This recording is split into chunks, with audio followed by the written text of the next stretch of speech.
Hi everyone, my name is Kebabian. I'm an interior designer with a focus in restorative living and holistic environments. Today I'm going to take you through my first section of a 4-part series of creating your lifestyle. I hope you enjoy.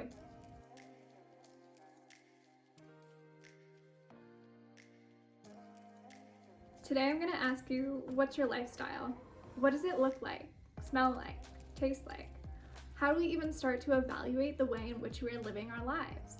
Well, I've done a little bit of research that I'd like to share with you, trying to understand why we like the things that we like, buy the things that we buy, and throw away the things that we throw away. There's so much I'd like to share with you all, which is why I'm going to separate this out into a 4-part series.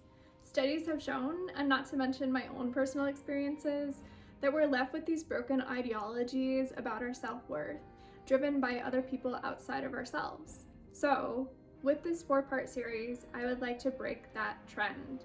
I want to take a look at mindfulness, well-being, sustainability, and ultimately lead us down a path of understanding the input and output of the way in which we're deciding and determining our lifestyle.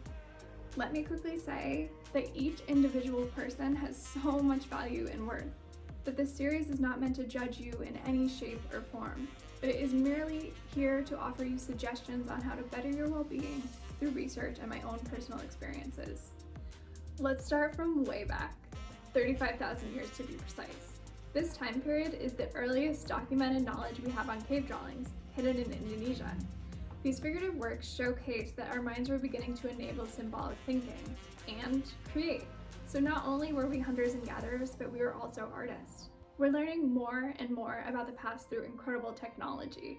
But what we can take away from this is that our initial essence of lifestyle can be studied in accordance with our ancestors. Fast forward quite a bit to 2020. Many generations have come before us and shown us ways in which to live our lives. However, our basic requirements based on Maslow's hierarchy of needs seems to be a thing of the past. For example, something that I struggle with as an interior designer is this. Shouldn't I have the most beautiful apartment? Shouldn't I have some absolutely stunning mid-century modern pieces? Shouldn't I be trendy? Well, all I currently have is furniture passed down or things that I found off Craigslist or Facebook Marketplace. Why? Because I made a commitment to not purchase anything new when I furnished my apartment. I want to make sure that when I do buy something that I truly love it and invest in it, and I will have it for the rest of my life, and hopefully onto further generations. But of course, I still get a hint of an identity crisis that my lifestyle is not lining up with my career, that I'm not a good designer because I don't presently have a designer environment. That's my battle, so what's yours? Through this series, we'll talk about consumer psychologists, how they study you to make you want and purchase things. We'll also talk about sustainability and how the things that we buy do actually have repercussions for the future. And lastly, we'll talk about why you like what you like. Is it environmental? Is it cultural? Or is it made up of someone telling you that you like these things? Sneak peek, it's a little bit of a mixture. This information is so important for me to share with you all, because the more we start to understand and talk about this conversation, the more we're likely to be empowered to live healthy and sustainable lifestyles. What it looks like for you to live in a way that is curated by your genuine needs, wants, and likes.